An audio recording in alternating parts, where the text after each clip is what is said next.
Assalamualaikum warahmatullahi wabarakatuh. Innal hamdalillah nahmaduhu wa nasta'inuhu wa nastaghfiruh wa na'udzu billahi min syururi anfusina wa min sayyiati a'malina. Man yahdihillahu fala mudhillalah wa man yudlil fala hadiyalah. Ashhadu an la ilaha illallah wa ashhadu anna Muhammadar Rasulullah, amma ba'du.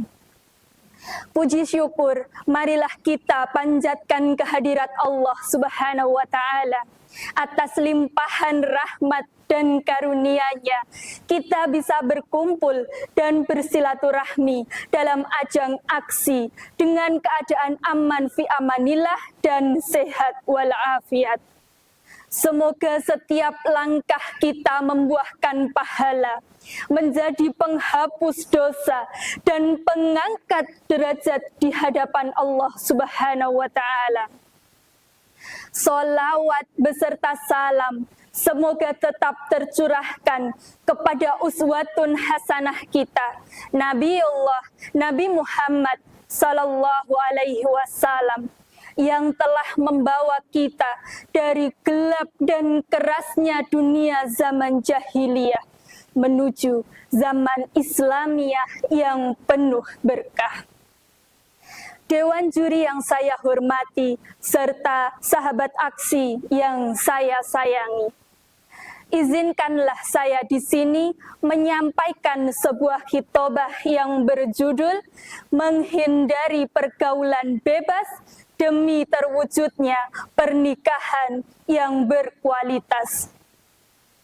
Pada kesempatan kali ini, marilah kita membahas sebuah fenomena yang sangat memprihatinkan dalam kehidupan kita saat ini, yaitu pergaulan bebas. Pergaulan bebas adalah interaksi antara wanita dan laki-laki yang melanggar batas-batas syariat agama Islam, melanggar norma-norma yang ada. Perbuatan seperti berdua-duaan tanpa mahram, pacaran, dan segala jenis yang mengarah kepada zina. Padahal Allah Subhanahu wa Ta'ala telah memperingatkan kita dalam Quran surat Al-Isra ayat 32.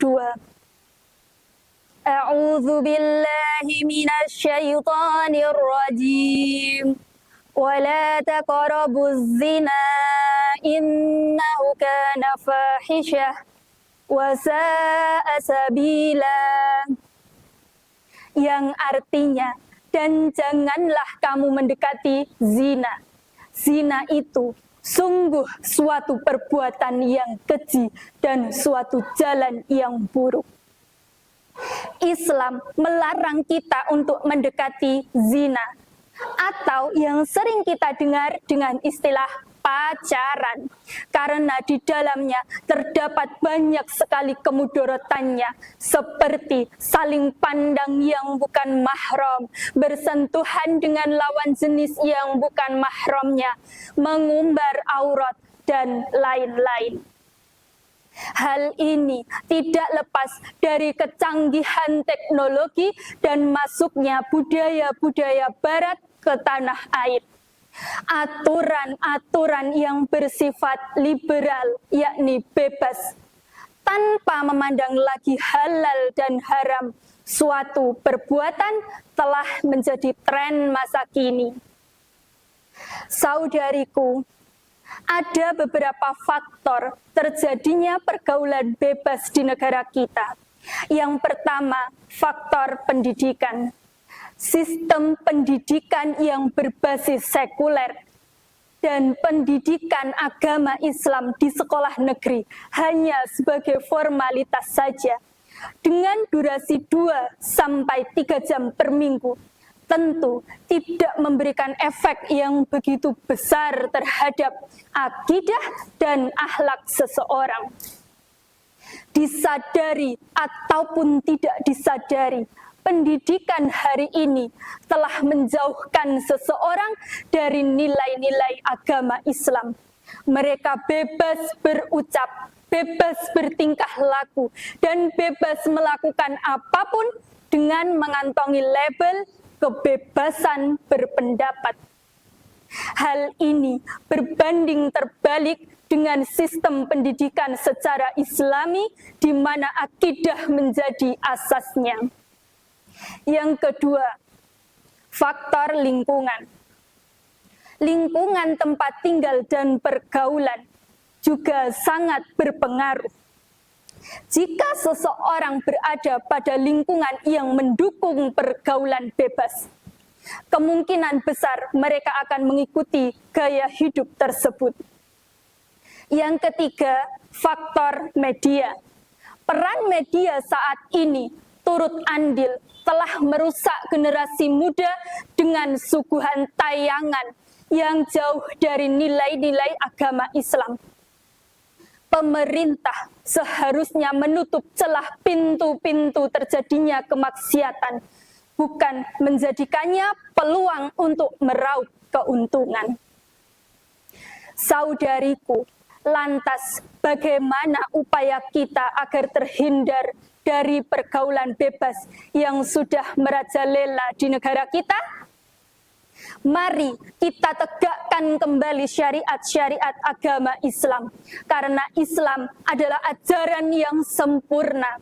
Karena Islam sudah mengatur seluruh aspek dalam kehidupan kita.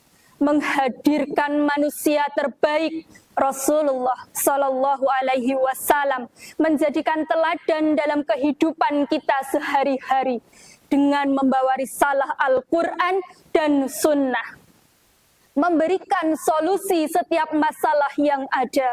Bagaimana Rasulullah Sallallahu Alaihi Wasallam mengatur supaya menundukkan pandangan ketika bertemu dengan yang bukan mahramnya. Kita dituntut untuk menjaga kehormatan diri dengan cara menutup aurat secara sempurna. Dan salah satu cara agar kita terhindar dari pergaulan bebas adalah menikah. Karena dengan menikah, pemuda bisa membentengi diri dari perbuatan yang keji dan kotor. Dan barang siapa yang tidak mampu, Rasulullah Shallallahu Alaihi Wasallam menganjurkan untuk berpuasa. Sebagaimana sabda Nabi Muhammad Shallallahu Alaihi Wasallam, Ya ma'syaras syababi, man istata'a minkumul fa'ata falyatazawwaj, fa innahu aghadu lil basari wa ahsanu lil farji, wa man lam yastati' fa alaihi bil shaumi fa innahu lahu, rawahul Muslim. Yang artinya, wahai para pemuda, siapa saja di antara kalian yang sudah mampu menanggung nafkah, hendaklah dia menikah. Karena menikah lebih mampu menundukkan pandangan dan menjaga kemaluan. Sementara siapa saja yang tidak mampu, hendaklah dia menikah. Karena dengan menikah bisa membentengi diri dari syahwat. Hadis riwayat Muslim, juz 4 halaman 128. Rasulullah Shallallahu Alaihi Wasallam menganjurkan kepada para pemuda yang sudah mampu untuk menikah karena bisa menundukkan pandangan dan menjaga kemaluannya.